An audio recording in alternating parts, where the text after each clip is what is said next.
Yep. Yeah. Yep. Oh, okay, there you see it? Yep. I took some shots at the demonstration in Lake Forest yesterday, and here they are. There's like 15 of them. It was really nice. It was very inspirational. Everybody seeing that okay? Yeah. Yeah.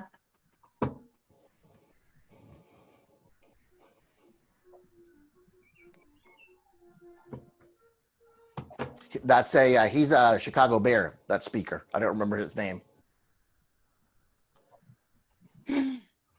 That's Market Square, Lake Forest.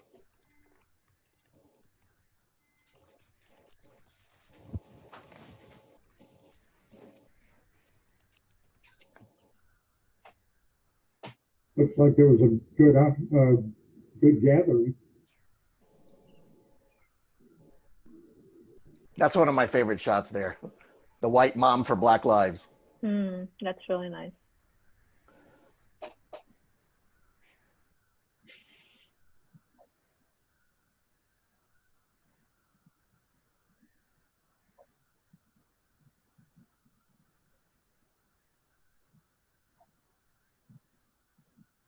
I'm glad that people are wearing masks and stuff, because some of the shots I saw on the news, nobody was wearing a mask. Yeah, everybody. It was kind of scary. Except, of course. We're going to see a big spike in COVID cases in about a week or so, 10 days. Mm. I think they're already seeing it. And I like that one with a flag in the background.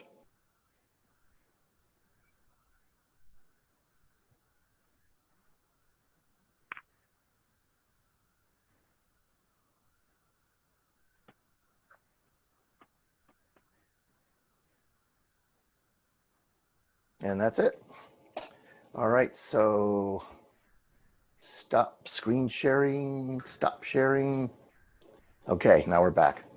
Okay. Good job, Carlos. Everybody, can everybody hear me? Yes. It is 7:30. Hey there, Bob. Let me just add a few more admits. I will continue to admit people as they join us. They're coming in last minute, hard and fast. We have 43. I'm still hitting admit.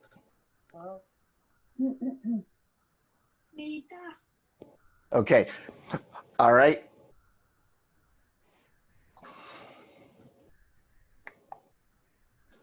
Okay. It is 7:30, ladies and gentlemen. Let's get started here.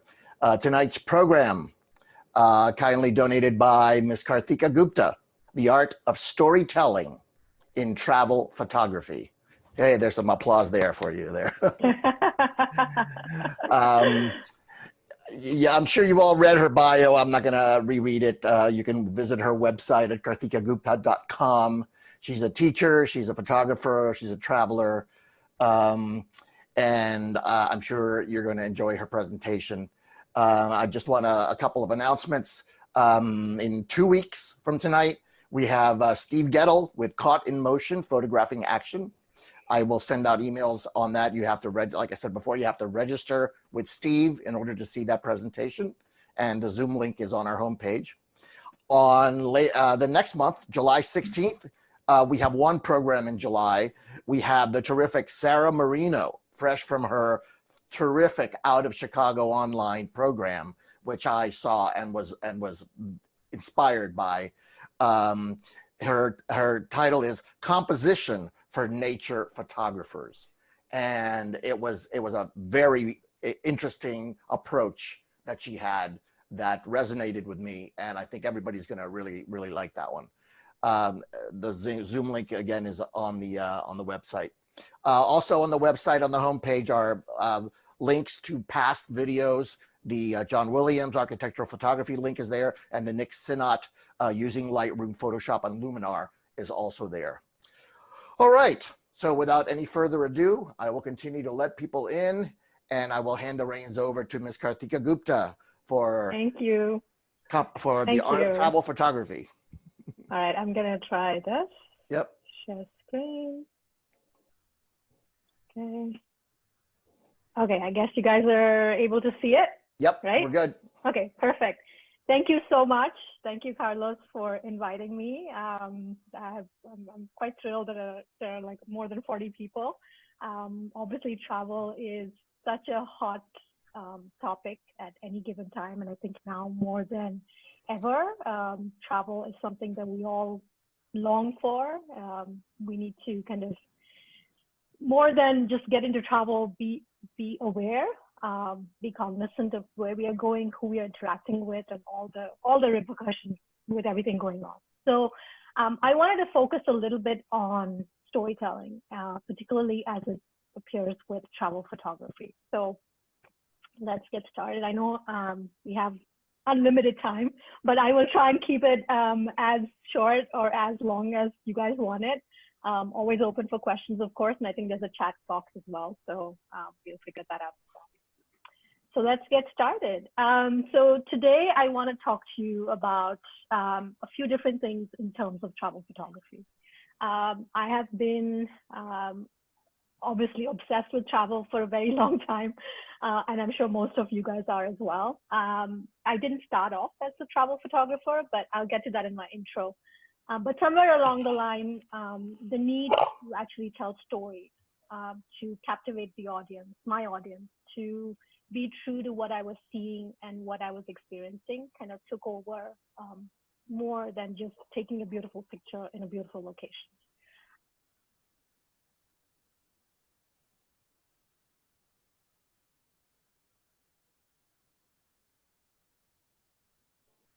Sorry, hold on. I muted everybody so that, because I heard some background noise. Karthika, could you unmute yourself?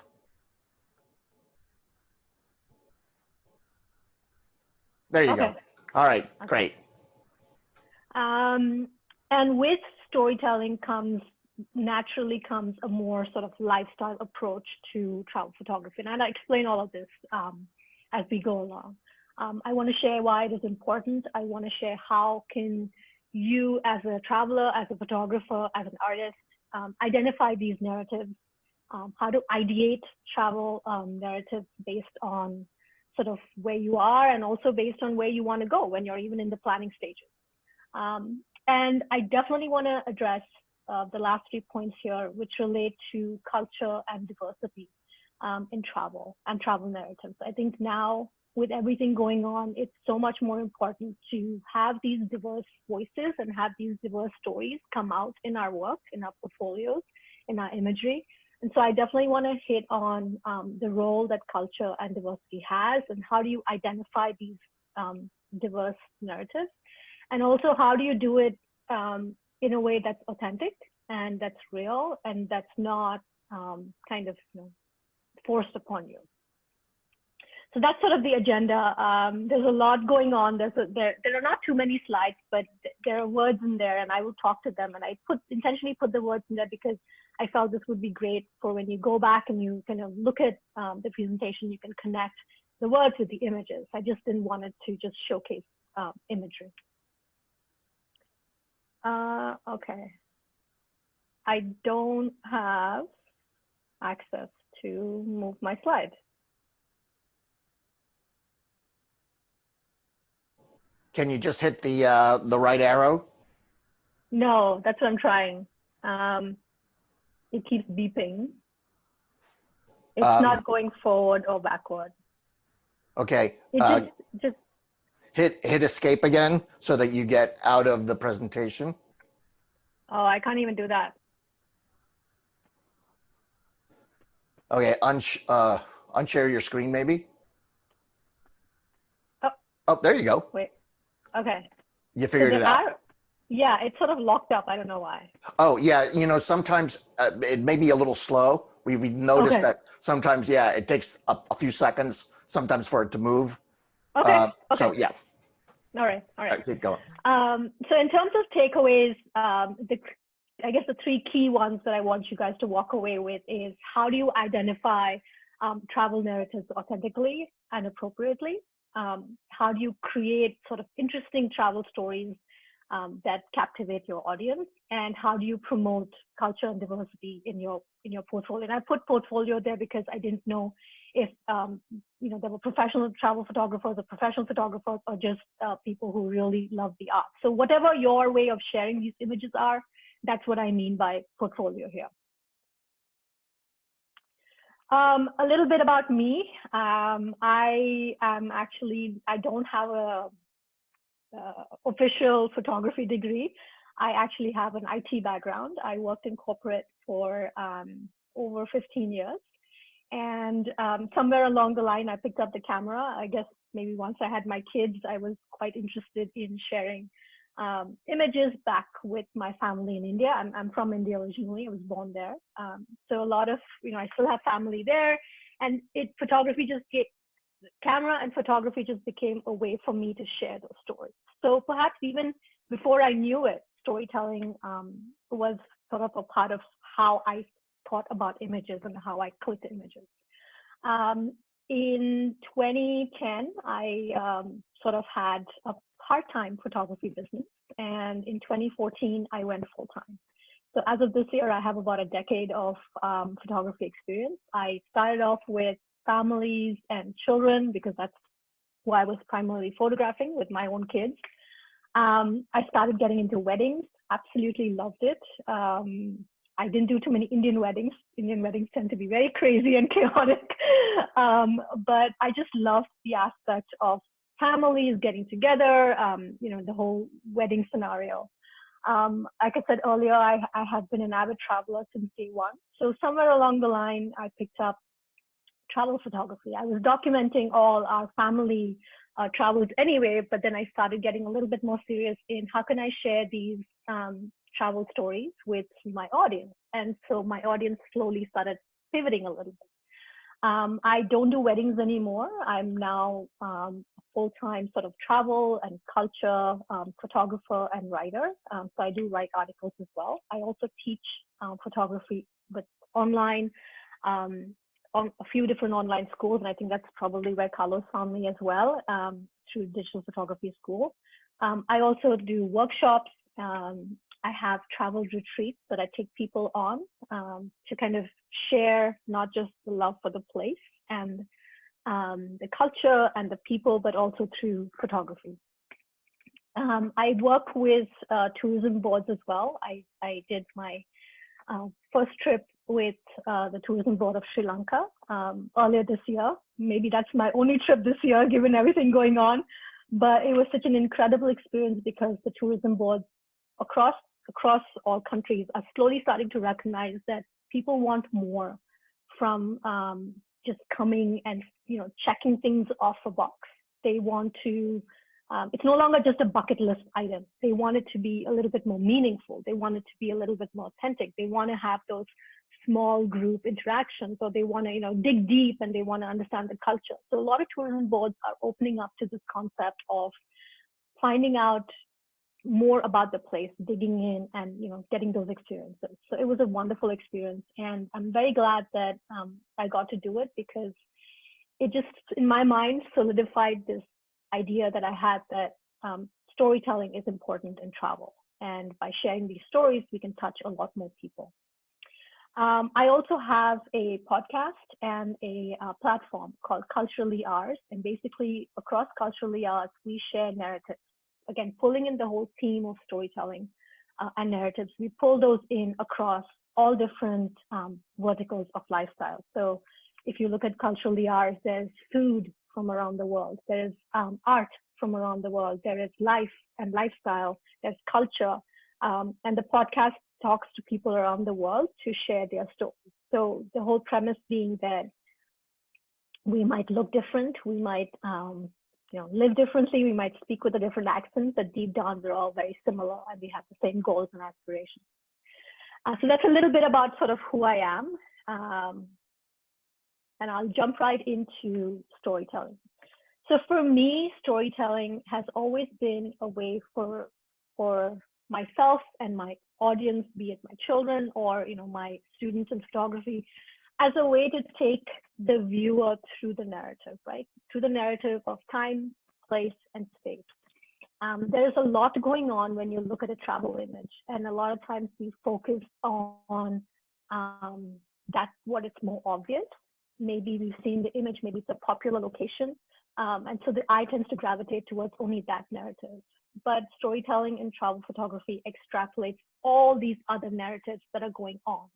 And as the photographer, as the person behind the lens, you need to kind of train yourself to look at all these narratives. Because you want to give your viewer a sense of the environment, in my mind, beyond the elements, right? I mean, you connect all the senses. We look at food photography, right? And a food photograph that's done really well makes you hungry. I mean, you are actually salivating and you're like, oh my God, that looks so good. I want to have that right now. When you look at a place and it's a beautiful setting, you imagine yourself there. So you're really connecting with all your senses at that moment, at that time. And you're using emotions to convey that appropriately, right? And more importantly, I think sometimes and I'm kind of guilty of this too, sometimes we try to overanalyze and we try to, look at 20 different things that are going on. But the key in as everything is to keep it simple and sort of maintain the focus of what you're trying to convey. So far, so good? All right.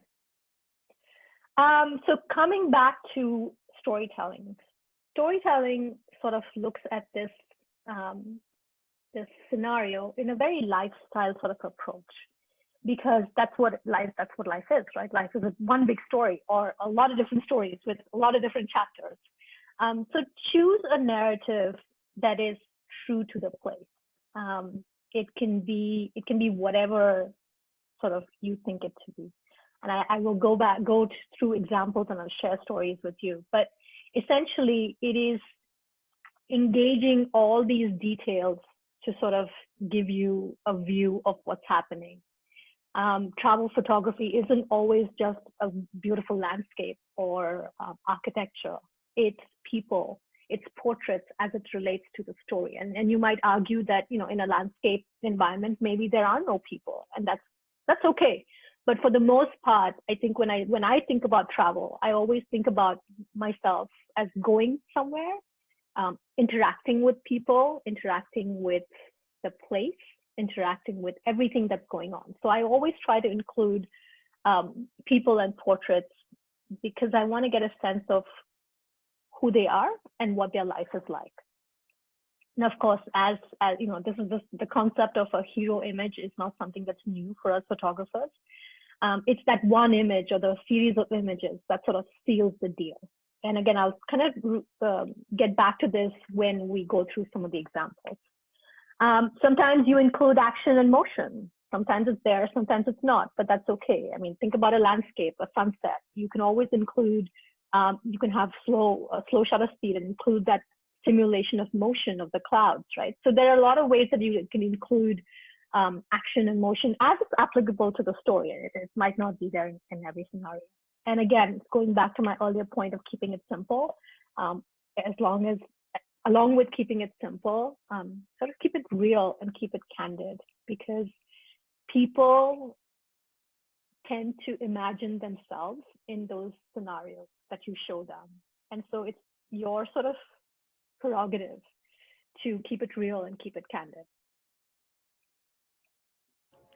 So why is this sort of storytelling approach? I alluded to this a little bit earlier, but why is this storytelling approach, lifestyle approach to travel important? Because we as visual storytellers, and I include photographers as visual storytellers because that's what we do. That's our medium of telling a story, imagery. We are obligated to convey the truth, right? I mean, a lot of times, I know I've had this happen to me, and I'm sure a lot of you have had this happen too. You go somewhere and you've seen an image of a place and you are intrigued, you are interested, and you cannot wait to get there. And you get there and it's nothing like it was in the scene. The example that comes to mind, a couple of years ago, we were in Rome and I had heard about the Spanish Steps for so many years. I'd read about it, I'd studied it. And we went there and the image that I had in my mind was nothing like what I saw. I couldn't even see the steps. There were hundreds of people there. People were just sitting, and it almost was so anticlimactic for me having gone to Rome, having figured out the subway system, having, kind of gotten to it. And it was a disappointment because it was like, this is it. This is what I was kind of thinking about. So I wish I had seen images of, the real thing of people sitting there, interacting, socializing. That was more interesting to me than actually the location, the steps. And I perceived what I had seen earlier in an image as true. And so to avoid that disappointment for your viewer, for somebody else who's looking at your image and saying, oh, I like this, I might want to go here. I think we all owe it to convey the truth. And lifestyle relates to life, which is raw, real, which is unrehearsed, as opposed to staged and color coordinated and perfect.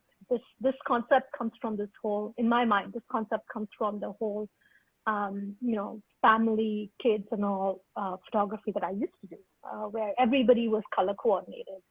Everybody had perfect hair, perfect clothes and perfect shoes. But that's not how life is. I mean, life is those in-between moments where, kids are running around. The mother is trying to kind of, make sure the kids are not running off too far. And, little things like that. I think that is those images I find myself gravitating more towards.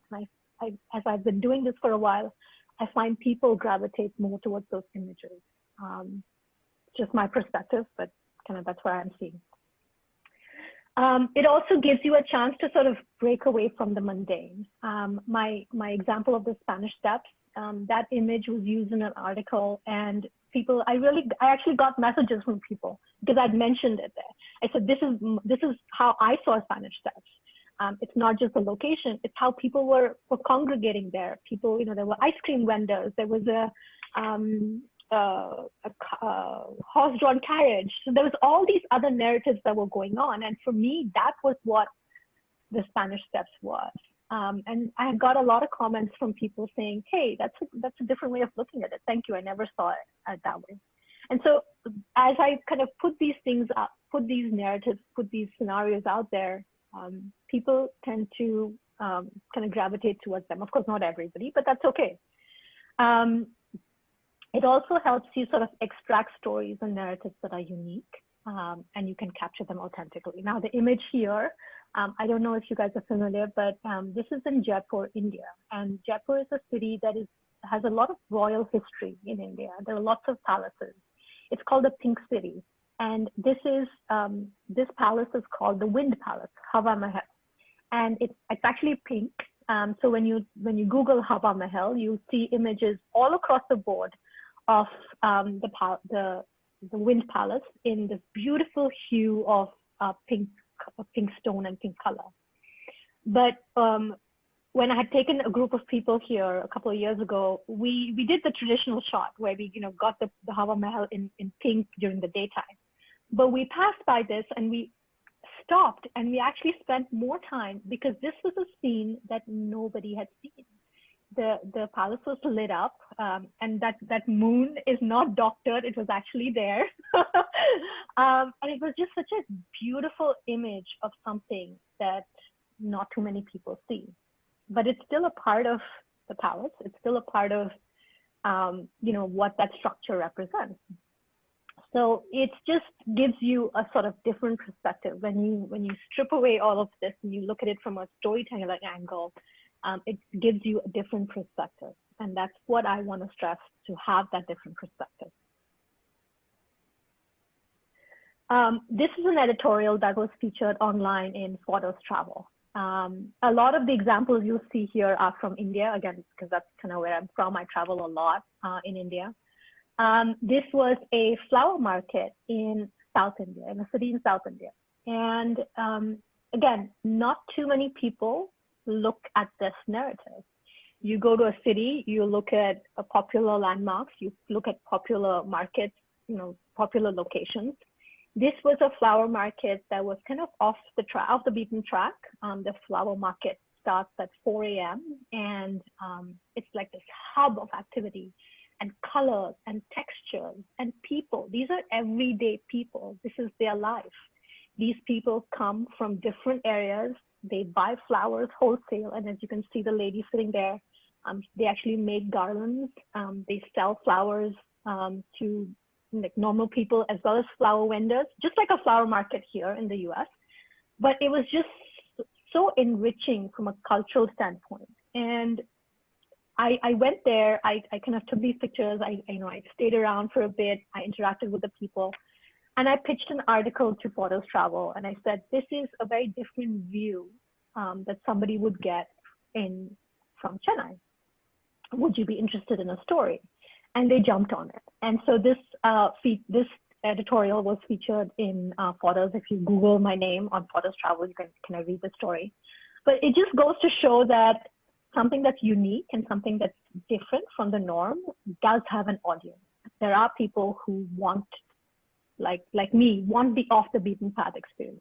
That is not to say that you don't have to go through the popular areas. I mean, I went to the Spanish Steps because I really, really wanted to see it.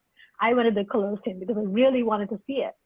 But I was more interested in this story and stories like this because I feel like I'm getting a unique perspective.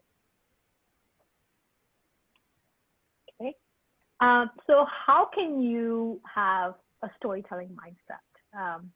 These are just some ideas, things that sort of have helped me in the past to have this storytelling mindset, because like I said, I want to go off the beaten path. I want to have those experiences that other people may not have. And it comes with being curious, right? I mean, have that insatiable curiosity to see beyond the obvious, to see, to experience, to understand. Clear yourself of any preconceived notions. I wish I had done that when I went to the Spanish Steps, because I had this perfect image in my mind, and it was disappointing, to say the least, when I first looked at it. And I missed that awe and that wonder, because there is so much, there's so much of the narrative behind the Spanish Steps, right? So clear yourself of any preconceived notions when you kind of start getting curious, right? Think about it as a completely blank slate. I know we tend to look, I know we tend to Google, I know we tend to look at things like 10 best things to do in a place, or, must have locations or must have experiences.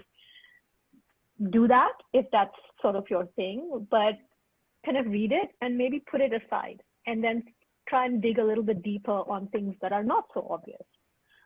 Do your research and know the facts. There are a lot of times that people will kind of get to a place and find that, you can't have, you cannot take pictures.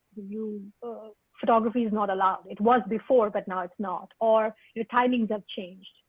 A lot of, these small things, nuances that we might not think about, and then we get disappointed, and then we try and kind of sometimes beat the system, or kind of get mad, and that just ruins the whole experience in my mind. Formulate your narrative before you take a single shot, and I know I'm probably kind of shooting myself in the foot here a little bit, but I know earlier when I started travel and I would talk to a lot of other travel photographers, they would say that always have your camera ready. Always have it ready in your hand, around your, around your neck, up to your face. And I would find that I would miss so much of what was happening in my peripheral vision when I was walking around like this. So for me, I kind of took a step back and I said, how can I experience everything that's happening around me, and then decide on what I want to take a picture of? Because you might not be interested in everything. I'm not, and I don't think we all are interested in everything that's happening everywhere, right? So formulate your narrative even before you take the shot. When I went to the flower market, I knew I would be photographing flowers. I knew I would be photographing people, kind of buying and selling flowers. So my narrative was a slice or a morning in the life of a flower vendor. That was sort of my theme of my narrative. So every shot that I was taking, everything that I was absorbing and I was looking at was relating to that narrative, so that I came out with pictures that supported that narrative. Did I have words for that story? Absolutely not. I kind of knew what I wanted to talk about, but again, I was shooting this for myself. This was not kind of blanking out on the word. This is not a thing that I was being kind of, paid for, and I had a letter of intent, none of that. This was something that I explored, and I thought maybe if it's interesting, then I will pitch it. So when you go somewhere, try and formulate your narrative so that you really walk away with being productive. I know we tend to, we all tend to overshoot, and I do that as well. Now more so less, because I'm trying to be more mindful of what I'm photographing. If that's you, great. If that's not you, that's also totally fine. And you do you however you shoot.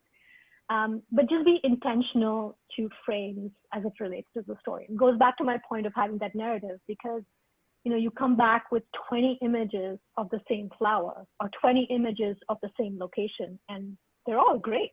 They're all perfect. How do you choose, right? I mean, we all have multiple hard disks of images all floating around, but try to be a little bit more intentional as it relates to the story. And you may or may not limit yourself to the number of frames. Sometimes I take my film camera with me just because I want to be very cognizant of the frame, because each frame costs so much to process and develop. So I know I'm limiting myself to those 36 or 24 frames. And I encourage you to, even if you have a digital camera, to maybe sort of think about it in those terms if you want to be more cognizant about it. Just tell yourself, I'm going in, I'm shooting for 10 minutes, I want to have X number of frames.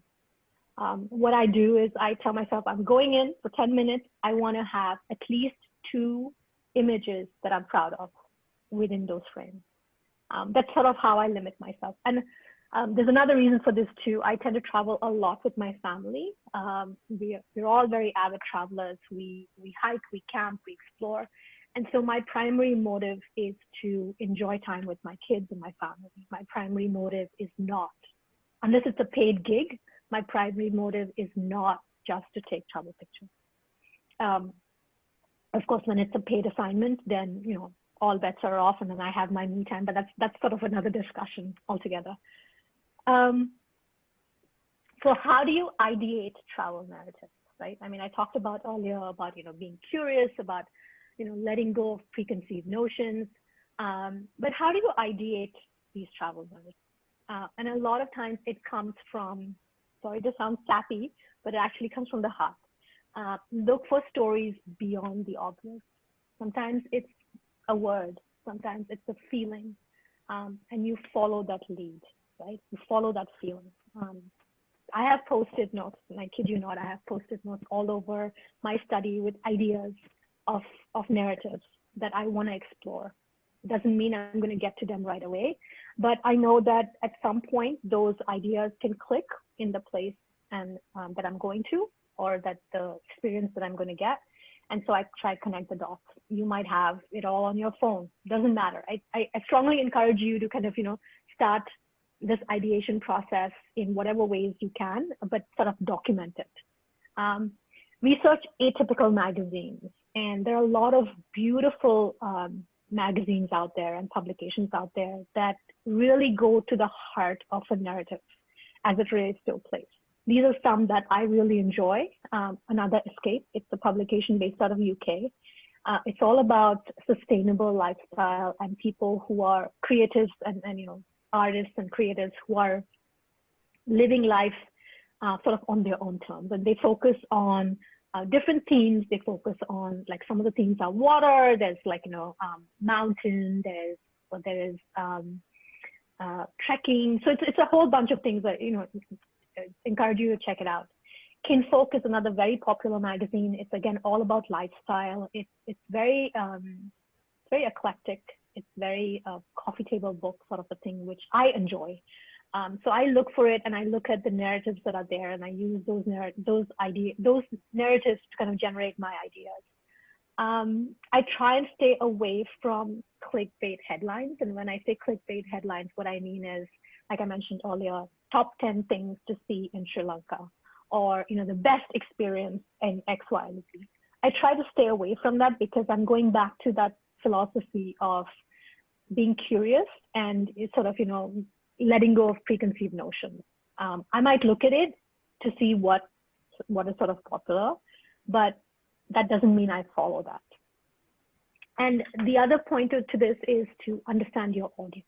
I talked about how now my focus is a lot on culture and travel and people and portraits and just understanding lifestyles. So that is my audience. My audience gravitates towards those kind of narratives. So I wanna train my mind and I wanna train my lens to sort of capture those sort of narratives because I know that's what my audience will look for.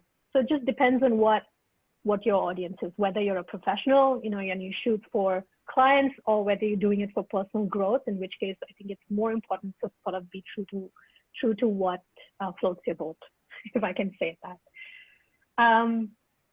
This is an editorial that was featured in Rome Travels, which is an online sort of a blog / zine, as she calls it. And this is actually something that came out of two different sort of ideas. Both my kids are equestrian riders, so horses and barns and all of that is very prominent in our house. And also I love Western movies. That's something I shared that love with my mom, who's no more. So it has a very special sort of place in my heart. So we were traveling to Utah, and this is just outside Salt Lake City. And I had heard about this herd of wild horses. And so, of course, being the equestrian loving family that we are, we drove hours. We were in the most magical terrain. There was nobody there. And we drove and, we saw signs for the Pony Express. And so that sort of evolved into a discussion about what the Pony Express was. And so I knew I wanted to photograph wild horses. That was my main aim, but I didn't quite know what my narrative would be. And as we were driving through the mountains, the isolation of this place, right? The signs of the Pony Express. And so all these things started forming this narrative in my mind. And along that was the story of how I shared my love for Western movies with my mom. So that is the feature that Rome Travel sort of picked up with, words in a story. And these are some of the images. And, if you remember, I talked about a sense of place, a sense of engaging all your senses and that hero image. So for me, the whole scenario was being wild and being free and being, in this magical place and that sense of wonder. So for me, these were some of the images, the two horses, the two stallions sort of rearing up. That was my hero shot. Even before I sort of went there, I was like, wouldn't it be cool if I could get an action shot? And that was my action shot. Wouldn't it be cool if I could get an image of horses sort of galloping and, the mane sort of flying and the image on your right or left, depending on how you're seeing it. That was my hero shot for that thought. So a hero shot for me can be more than one. The horses in the background with the mountains, that gave a sense of place. The one in the bottom gave a sense of isolation. So all of these things, I'm kind of bringing out all these sort of examples because I want you guys to start thinking about these scenarios as you shoot, as you plan, as you travel, as you explore. Just think about all these sort of feelings and emotions and narratives. Because even if it sounds sappy, it isn't. Somebody out there is sort of looking for it. Somebody out there wants to read those stories and see those images. I don't know how I'm doing on time. I'm guessing I'm doing okay. You're fine. Okay. So this is a concept. The storyboarding concept actually comes again from my experience with families and weddings. You might call it shot list. You might call it prepping for the shoot, whatever it is. For me, it's storyboarding for travel narratives. So believe it or not, I actually try and mood board based on the story. And mood board for me doesn't just mean clothes, colors. Mood board for me is feelings, emotions, palette, So when I was the Utah story from earlier, I'll go back to it. So the mood board here, I knew I was going to look at wilderness. And I knew that because of my research that I've done, and I knew that I was going to look at these kind of tonalities, right, of these muted colors. So that was my mood board. And the horses, I mean, I had no idea. I mean, I kind of knew what colors they would be, but they were just all over the board. And if you look at home travel, you'll see some of the images, but we were there for about 4 to 5 hours. And we just sat and we just looked at them and we kind of processed them. And I would take pictures, periodically. And then the sun set, and it was this beautiful orange glow. And I have some images of the horses, their silhouette. And so it's just, all of those fit into my mood board, because not only was it color, but it was also those feelings, right? For me, again, alluding to what I said earlier about travel being not just about a place, but about life, lifestyle, and people. For me, portraits are very important. And this comes from my training of portraiture. And, when I would photograph my brides, I would have portraits of my brides and the grooms and all of that with groups or, by themselves.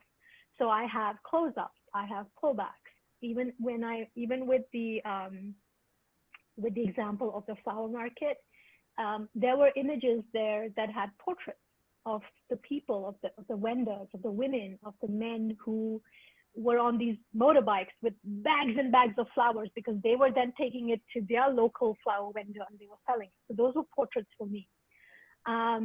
Question, Karthika, are these posed portraits? Do you ask people, like, would you like to can I take your photo? Do you do everything just, like a street photographer watching and waiting for the right shot?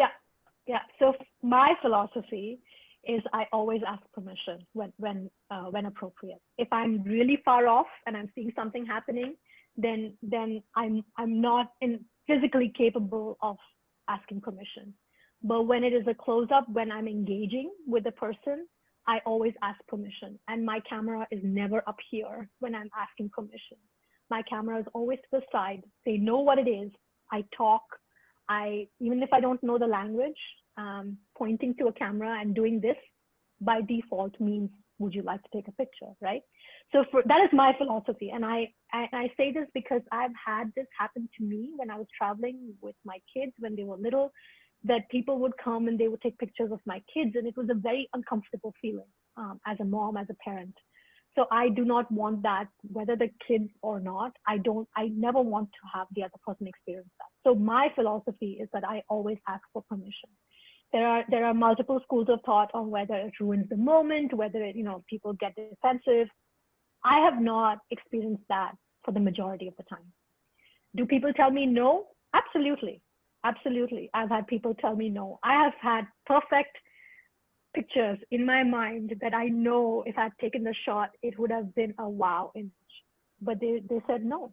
And so I respect that because I have said no, right? So that's my school of thought. You guys might agree, disagree. It's just kind of how you go about it. I find that when I ask permission and when I engage, I find those images more authentic for me because I know the story then. I know their story. And when I'm formulating these narratives, I make sure to include those stories. So for me, that experience is richer because I've engaged with that person and I sort of know their life and lifestyle. Does that answer your question? Okay. I'm sorry. So after you take the portrait, do you then, like back at your hotel room, like write down some details to remind yourself who this person was, so that then you can then put it down on paper? Yeah. Okay. And I'm glad you brought that up because I forgot to include this, but I'll get to this when I finish this slide because I think it's important. It's an important thing to talk about. So just remind me if I forget. Details in terms of like locations, props. Sometimes props are totally appropriate, like the flower market, the basket with the lotus flowers. I mean, that's not a prop. That's actually something that, that was there. But in my mind, that would be a prop. That would be something that would strengthen the story, right? Those flowers, be it in garland, be it loose, be it in a basket. So that's what I mean by details. Emotions, movements, interactions, the horses, the stallions kind of rearing up, the horse running with the mane flying. Those are all motions, and those convey emotions, right? When you look at that image, you get that sense of the wind blowing, you get that sense of freedom. Environmental, it can be lights, it can be colors, it can be texture. So when I storyboard, and more often than not, my storyboard is actually on paper. I'm still very much a pen and paper person. I have clippings of magazines and stuff that I kind of put up as inspiration. That might not be you. You might look at Pinterest and you might get your inspiration from there, and that's fine. Whatever medium, I guess what I'm trying to say is put some thought into that narrative, put some thought into that sort of process. And I know you mentioned taking notes. I'm a big proponent of having a travel journal, be it on your phone or be it in a physical book. I have physical books. I write down, I jot down everything that I'm feeling. Sometimes I'll kind of take a pause during the day or from experiencing something and just make notes on my phone, words that I know what they mean, right? And then I put these narratives when I either go back or at the end of the day, because like all of us, we have hundreds of images, and we have a lot of things that we're experiencing. I find that if I don't write them down, I forget. So I'm a big proponent of a travel journal, whatever medium you might use. It just helps in when you go back and you look at you look at the images that you have, be it right after your trip or months later. When you look at the words and those feelings and that mood board, and you look at the images that you have, it's so much easier to connect the dots and to create a narrative. And plus, the more you do it, I think the more you kind of understand what you gravitate towards, right? A narrative that was for the Spanish steps when I thought about it was not the narrative that I actually ended up with. And so that sort of led me to be more curious. That led me to do a little bit more research. That led me to talk to a few more people. That's one thing I forgot to mention. I mean, we are all in groups like this one, right? Where we connect with fellow photographers, fellow travelers, ask questions, ask somebody who's local on where do they go to have, a beer, or where do they go for a nice meal, or where do they go off the beaten path? And you'll find some of those experiences are far more enriching than what you would find in a guidebook. So I highly encourage interaction. I highly encourage kind of connecting with people. Again, the more I find myself doing it, the more I enjoy it. So that's sort of how my mind starts to work.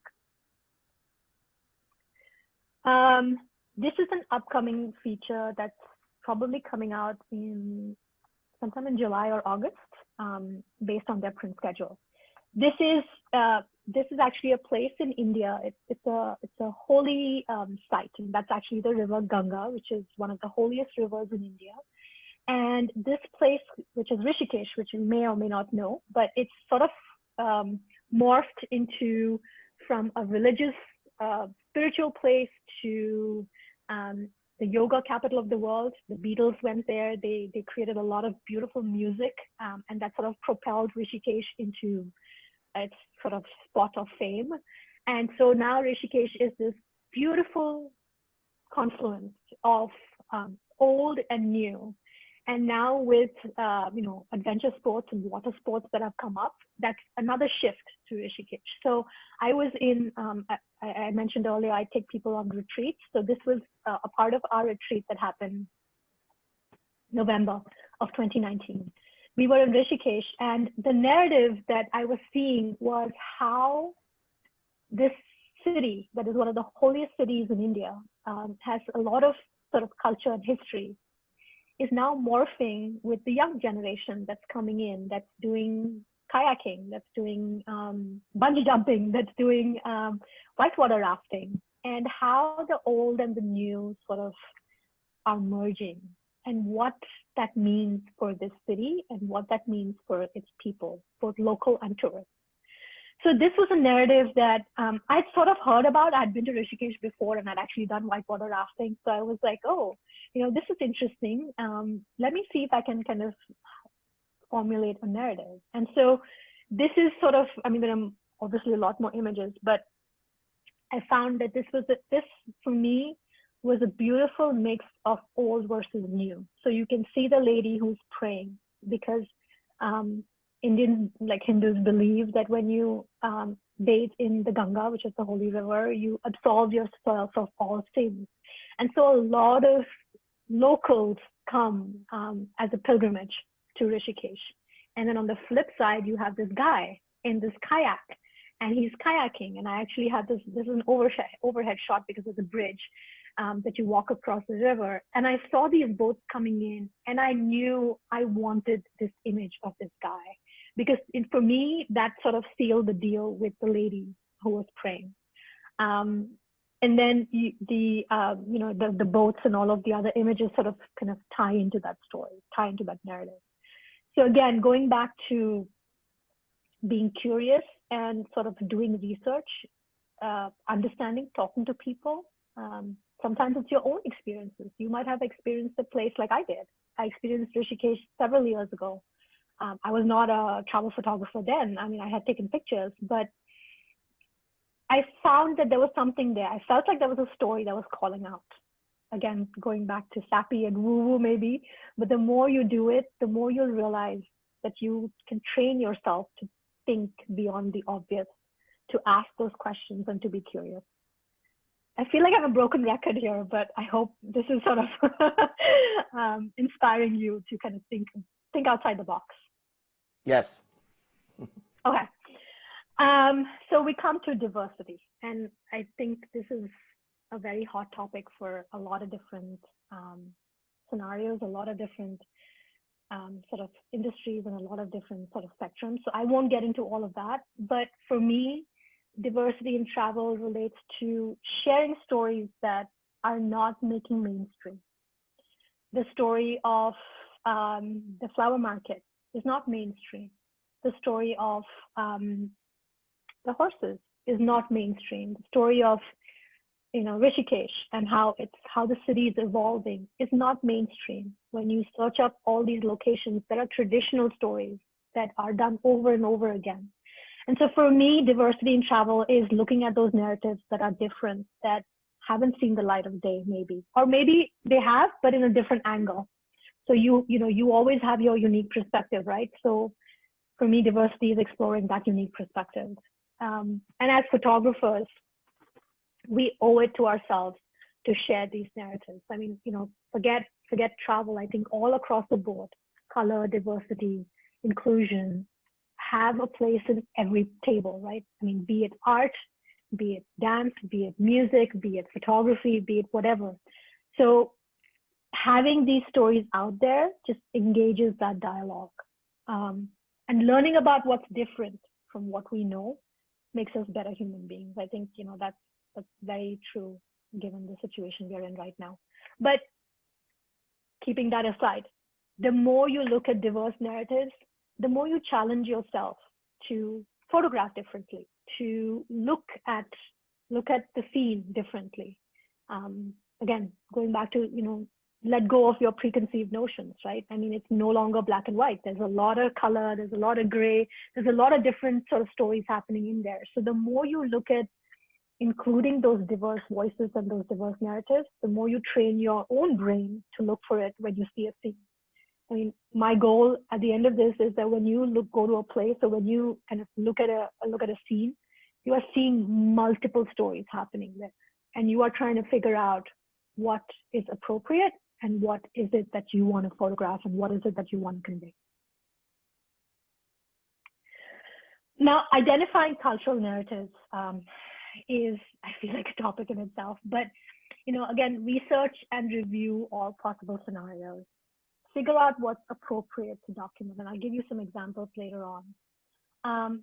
Respect rules and traditions, and I see this happening a lot, especially in places like India and Sri Lanka and Thailand, and places where there is a lot of culture, there is a lot of sort of history, which is very, very different from what we are used to. It takes some time to understand those. It takes some time to figure out what is right and what is wrong. So going back, Carlos, to your earlier question, and do you ask permission? This is one of the reasons why I ask permission. For me, it's less about missing the shot than it is about making the other person feel comfortable, making the other person feel like I understand where they are, who they are, and where they're coming from. That's my opinion, right? Because I want to be treated like that. I don't want to have people just take pictures of me without asking permission, especially if I'm in India, if I'm doing something that's very cultural, that's very significant. Then I want that respect, and I don't think that's wrong. Look for stories beyond the obvious. I mean, I've given you guys examples already, but like I said, sometimes it's a feeling, it's an emotion. So follow those narratives and make sure that you do them in a way that's respectful and that's authentic. Working with intention, and I have this image here. This was actually in one of the little villages in India. We were traveling, and he is actually a local priest. And he was standing there, like we were driving by, and there was a little bit of traffic, so we were stopped. And he was sitting there, and I don't know, just something about him just called out to me. Maybe it was his, the colors that was so vibrant. Maybe it was his face. I don't know. We had stopped, and we all got out to stretch our legs, and he was sitting there, and we kind of started talking. I mean, there were a group of us, and his story was that he was a priest in the village, and he was actually he was trying to hitch a ride to go to the next village to a doctor because he was hard of hearing. So he was kind of going to get his ears checked, and he couldn't hear the horns. He couldn't figure out what was happening, whether people were stopping or not. And so it just something about his story was very moving. And we were talking, and I had my camera with me, and I asked him. I said, is it okay if I take your picture? I want to remember your story. And this is what he did. He nodded, and he kind of put his hands together, which is a way of greeting in India. And it just, to date, this is one of my favorite images. And I love it more because I know his story. Had I just passed him by, had I just looked at the colors, the textures, his face, that had I focused only on that, what was interesting, I would have totally missed his story. I would not have been able to share it with you guys. And I've shared this image across the board in many different presentations because it really moves me, and it speaks to me a lot about people and culture and travel. So be very clear on your why when you're working with intention and intent. What is your why? My why is to get the story. My why is to make a connection and to know about their life. That's my why. Your why might be different. That's okay. Just know your why. Know why the shot matters, why you want to take the shot, and what do you need, and why do you need that story, right? For me, it was just, I wanted to know his story. It was just something about him that called to me, and that was my main intent. I wanted to know his story. Getting the shot was like cherry on top of the cake because now I could relate his face to the story. And taking this I feel is very important because taking the shot sort of obligates you to tell the truthful story. Sometimes it's possible, sometimes it's not, but wherever possible, tell that truthful story. I have other examples which I haven't put here, but we were in a market, and I was taking pictures.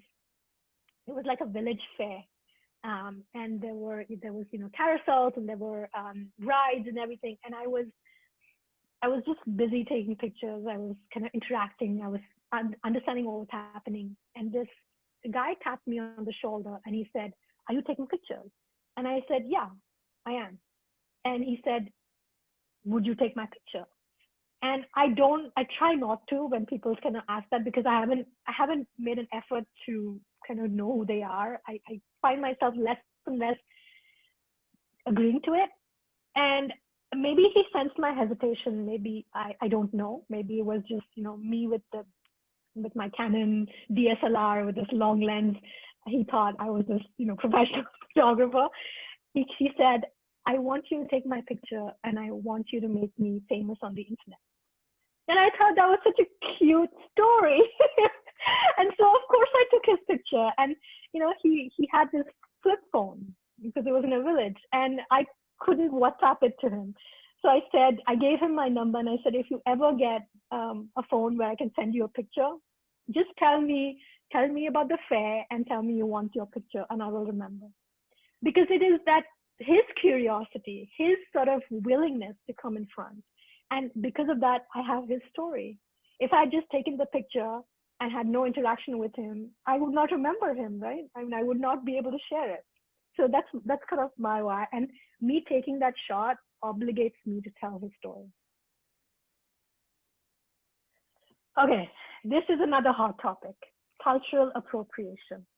And cultural appropriation, in my mind, as it relates to photography, as it relates to portraits and culture and travel, is sort of representing the culture appropriately, not only when you capture it, but also in post-production. And I'll kind of explain what I mean with this example. So this is again one of the remote tribes in India, and they, the women cover their heads when there is a man who is not their husband or their son. So when there's not direct blood relation.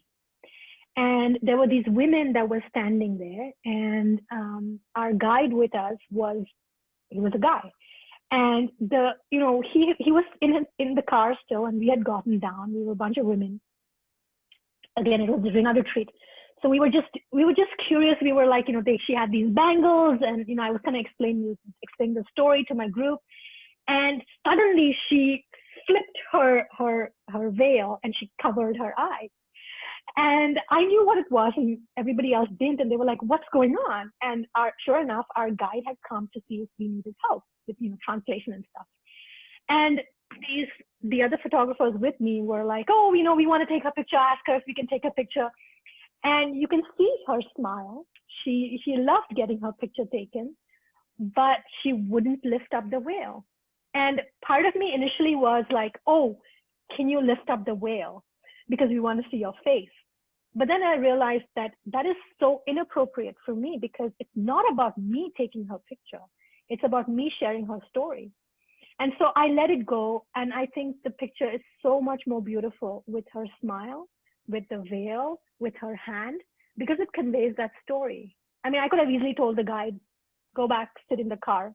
She would have lifted up the veil. We would have had a conversation. We would have had a clear portrait. But that's not her life. That is not the lifestyle that we were trying to portray. In post-production, and I actually got this comment when I had posted this image a while back, that, "Oh, we can't see her face. Can you lighten it in Photoshop?" And I said, "No, because I don't want you to see her face. I want that element of mystery, because that is the story. The story is that she's of this community, she's of this culture where she doesn't show her face. So why would I want to lighten it, right?" So that's what I mean by cultural appropriateness, in not only when you capture the image, but also in post-production, whether it's skin tones, whether it's facial markings. I've had clients that have had moles. I've had brides that have had moles on their face. And if they have not covered it in their bridal makeup, who am I to cover it in post-production? And I don't. And I get flack for it. And that's okay, because that is, for me, that is my why, right? Going back to that, what is your why? That is my why, to tell the story authentically. Unless asked, I will not edit out facial features. I will not make the person do something that they're not comfortable doing, because I wouldn't want to do it. And I know we touched on this earlier, asking permission, and no really, really, really does mean no. I have seen cases where people have said no, and photographers have said, and then turn around and click a picture.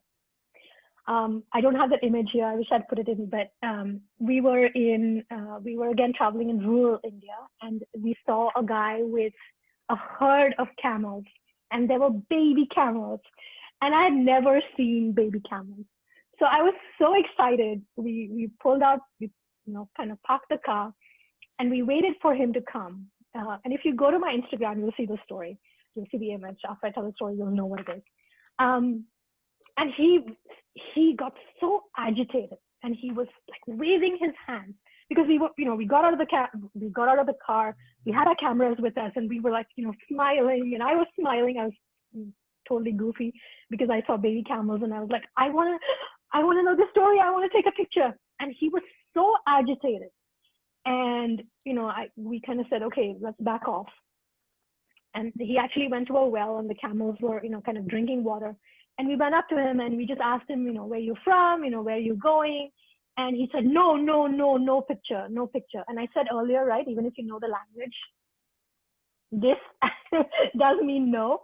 And so he was pointing at the camera, and he was saying, you could clearly make out on his face why he was upset. And so we said, what happened? I mean, yeah, okay, we won't take a picture, but what happened? And so he said, there have been situations where people have come in buses and stopped the bus, and hordes of people have got out, and they have crowded his camels. They have agitated the camels. He's had camels run away, and they not even say thank you. They don't, they kind of don't talk to him. They just take a picture, they get back on the bus, and they drive off. And he's left to pick up the pieces. And I tell you, that was one of the situations in my life where I felt miserable having my camera. I felt miserable calling myself a photographer because I was going to do the same thing. I was looking to take a picture of something that I thought was cute and pretty without trying to understand what it was, right? So no really does mean no. I mean, all this to say that no really does mean no. And when we talked to him, we shared a cup of chai. He was sitting with us. He opened up. He was receptive to us engaging with him. And then when I asked him and I said, can I take a picture? Because I've never seen baby camels. I wanna show it to my kids. And he said yes. And we spent a lot of time with him. We got to kind of interact with his camels. To me, that was such an enriching experience than just taking a picture, getting back in the car and driving away. Use details like buildings, colors, textures, all of that to sort of add to the story. I think that's it. Okay, I won't go through this slide, and this is not my technique. This actually is a part of cross-cultural conversation tips, and I find that very appropriate when talking to an audience like this about photography and about travel. And this is applicable to even everyday engagements. I'm not going to go through this. You can read the slide on your own. But essentially, you use a very sort of open approach to engaging with people. I get asked this question a lot when I post my travel portraits that, how did you get them to engage? How did you get them to be so natural? How did you get them to kind of, smile and share their stories? And so I always kind of go back to this, where be open to sharing about yourself first. I shared with the camel guy that, I had never seen baby camels. I wanted to take a picture of the baby camels for my kids. I was willing to share what my need was. And so that made him a little bit more receptive to me and what I wanted, right?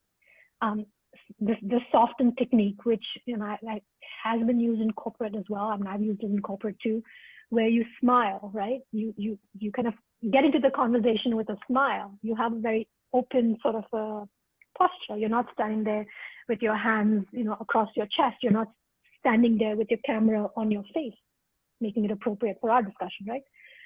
You lean forward. You touch by shaking hands if it's appropriate in the culture and in the place that you are. You make eye contact. You nod when the person talks to you. It's all about trying to make the connection before the engagement, in our case, that is taking the picture. Especially when it relates to people, when it relates to a community, when it relates to sort of a group or even an individual person. Be genuine and open to communicate. I mean, I have been in situations where I didn't know anything about it, and I've been open and I've admitted my knowledge about the situation is zero. I know nothing about it. I would love to know. Can you help me out? Can you tell me what your experiences are? And so that puts the focus away from you and your need into who they are and how they communicate. There's other stuff too, you can read it on your own. And that's it. So here is how you can connect to me. And I want to talk about this as well, because this is another one of the images that I absolutely love. We were in rural India. A lot of my retreats are, if you haven't kind of figured out, are kind of going off the beaten path and kind of, having experiences that your typical tourist wouldn't. That's not to say we don't do typical touristy things, but there's a good mix of the popular and the completely not so popular. So we were staying in this village for a couple of nights in an old fort that had been made into a hotel. And the village, the village people kind of came to the boutique hotel, and they would, help some food and cleaning and all of that. So one morning we were walking and we saw the people. They were out and about, and everybody was curious, right? You see these people, these Westerners, and kind of walking in with cameras and stuff, and everybody was curious, and they came running up to us, and we were, talking with them. And these group of girls were sitting on the side, and they were just laughing and giggling and, feeling very shy. And there were a group of boys who were rambunctious and curious, and they were kind of fluttering around us. And so I went up to the girls and I asked them, I said, do you want me to take your picture? Do you want to see your picture? And I'm, laughing and I'm engaging with them. The boys come up to me and they say, oh, no, don't take a picture of the girls. They're all ugly. And, you don't want to take their picture. You take our picture. And I could see the girls' faces kind of fall. And I said, I distinctly remember this conversation because I have a daughter and I have a son. So it was easy for me to relate to it. And I said, no, you are all beautiful. And let me take your picture. And they stood and they were so shy. And I was trying to make them laugh. And I said, I don't think either one of you have any teeth. I don't see any teeth. And they burst out laughing. And I took a few of these frames. And for me, when I showed it to them, I had tears in my eyes because they could actually see themselves, something that they had not seen before. They were going on preconceived notions that other people thought them not beautiful, not pretty, not worthy of an image. And here I was telling them otherwise. And I hope I proved to them that they are indeed beautiful. And I have gotten phone numbers and I have given this image to them. So it just one of those feel-good moments that I always love to end my presentation with, because it just shows the power of having this storytelling mindset, having this need for connecting with your subject, whether it's people, location, whatever it is, having that desire to connect beyond the obvious, which is the shot. So there are a few different ways you can connect with me. I think Carlos had mentioned in the intro, my website. I'm Karthika Gupta on all social platforms, and my Culturally Ours sort of business is also listed there. It's culturallyours.com, and again, it's Culturally Ours on all social platforms. You can check it out. So I hope this was helpful. I hope there were a few nuggets of information that you could kind of take back with you and kind of use it in your own travel. I would love to kind of read your stories. Please feel free to share them with me. I always love reading and connecting with other people's stories, because again, that builds up my curiosity and my need for connection and engaging. Thank you so much for having me.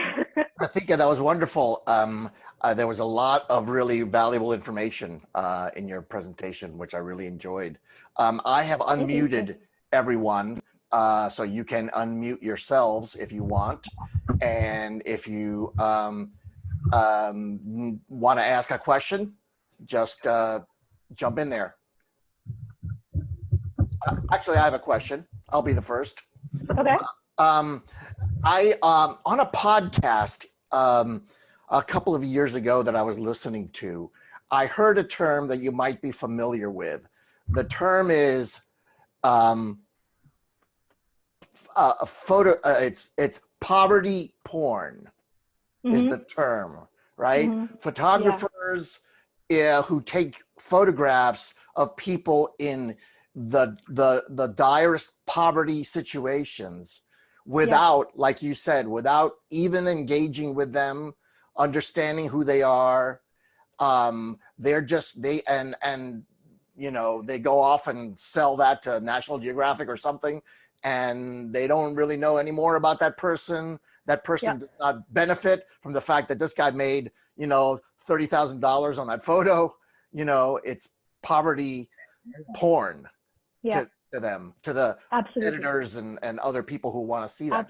Absolutely. And I think you will find that a lot of, you know, as these conversations are happening more mainstream, a lot of editors are also very aware. So, you know, they will ask you questions. They will ask you model releases. Do you have permission? That's sort of what you use, right? You use a model release. Do you have permission to take these pictures? And sometimes a model release is appropriate. Sometimes it's not. And I think, you know, for me, if I'm not able to kind of get this model release or this sort of thing, the way I tackle it is by sharing the story. So for me, it is the story that is important. So, you know, putting this image of these beautiful girls is nothing if it's not with the story. So when I use it, when I share it across my platform, I share the story. And that's another thing. That's another reason why you document, why you have a storytelling mindset, because then it's like you are telling that person's story. And please, please, please do not take pictures of kids in these poverty situations. I mean, being an Indian, you know, being a part of a country that has a majority below the poverty line, I see this happening.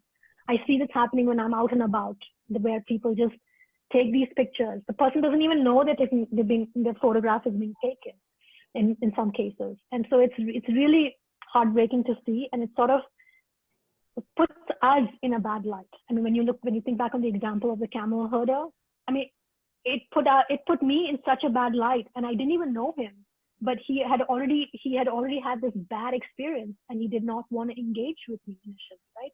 So you're not only messing up your sort of credibility, you're also messing it up for the people who come after you.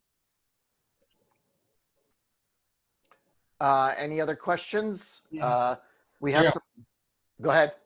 How often do people ask you to pay, and how do you respond to that?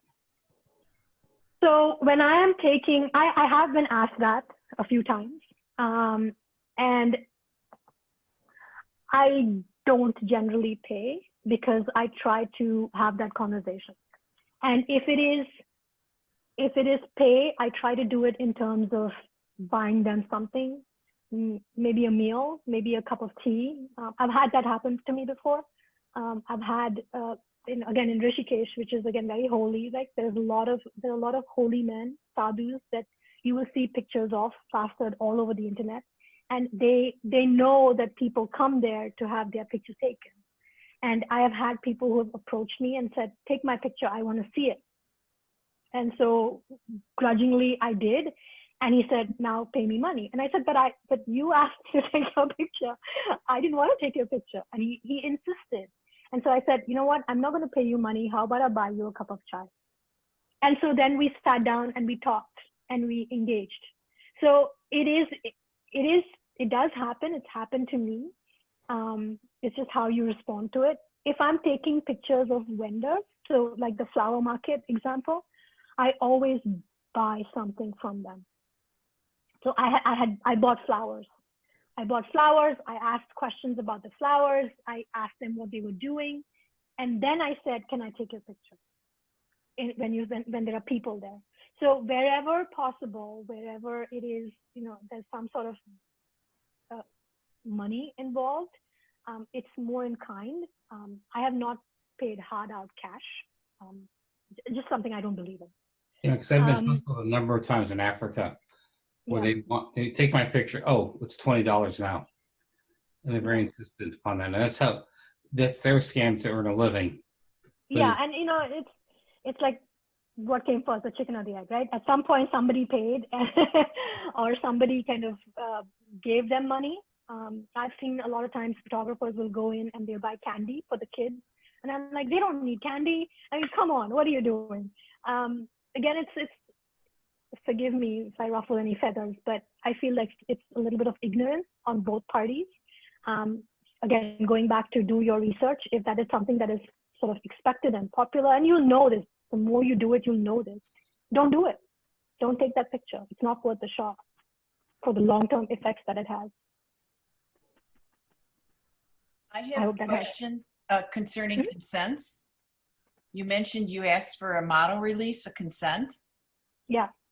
Okay, so do you carry these in another language, or do you carry them with you and ask the people to sign them after you take a picture? Before? So when I am on assignment, model release is required. So I have it on my phone, and I have it with me. And sometimes it's just kind of saying, I'm taking this for an assignment. I am taking this for a story. I am a writer. I'm a photographer. I would love to capture you as part of the story. Is that something you're willing to do? And if it is, then I will just ask them. For the books, the model release is, sometimes it's as simple as showing it to them, and some of it is you are doing it in good faith. So you're showing it to them, you're kind of reading what it is, and you're saying, do you agree? What is your name? And that's about it. I haven't had a situation where I've had anybody to sign. I mean, I've done lifestyle and I've done portraits where I've had a model release, but that's, completely different to travel. But I do carry it, and you can Google model release for travel, and sometimes it's just a couple of paragraphs that they're saying they're okay with you using it. Be prepared for follow-up questions. What publication is this? Can you send me the link? Can you send me the image? All of which I've done. So yeah, that's sort of how I go about it. When it's personal work, when it's personal stories that I'm not on assignment, I will ask those questions in a verbal format. And your editor, I mean, when I pitch a story, if the editor asks me, do you have a model release for using this? And if I say, no, it was a personal assignment and I don't, then you just don't include that image. Thank you. Yeah. I think there's like an app for that too, right? Isn't there like a model release app you can have on your phone? Yeah. It probably is. And they just put in their name, and then you can forward that, text that to them or something like that. Yeah. Anyway. Yeah. Any other questions? We got some very nice comments in the chat. Thank you so much, Karthika. This was delightful. Love your story. Thank you. Great presentation. Thank you. Thank you. I enjoyed your presentation. Thank you so much. How do I see the chat? I know you told me I could see it. Oh, yeah, in the bottom of the screen. Well, you have to not share your screen anymore. Unshare your screen, and then you'll see the controls at the bottom. So yeah, up at the top, there's a green bar there. Probably you can. And then, got it. Yep, and then we'll see all of us. Once you unshare, we'll see all of us. There you go. And now at the bottom, you see chat. Yep, I see. Yeah, you can see the comments on the chat screen. If anybody has any questions that you want to just ask, just feel free. There's a like a raise your hand thing somewhere. Reactions. Another note there from Edgar in the chat. All right, last chance. Well, I didn't keep you guys till 2 a.m. No, that was perfect. Perfect, and a lot of food for thought in your presentation. Very carefully reasoned arguments, which we always appreciate. Thank you. All right. Well, thank you all very much. Thank you, Karthika. Very interesting presentation. In a couple of days, we'll have your recording up on our website, so you can check it out. Perfect. And I can. And when you guys travel and you get, as you kind of do this, please feel free to share it with me. Like I said, when I was ending it, I would love to hear and listen and see your sort of storytelling approach, because I think everybody brings a very different perspective to just scenarios and situations. So I'm very excited to kind of see how you guys kind of take this, digest it, and what you do with it. Sounds good. We will endeavor to take you up on that. Thank you. Thank you. So lovely to meet you, and hope to see you again. Yep. So this is the Garden Photographic Society meeting. We will be, like I said, we'll be back on June 16th coming up with not June 16th, June 18th with Steve Gettle, Caught in Motion, Photographing Action. So we'll see everybody then. Thank you. Thank Bye. you. Bye-bye.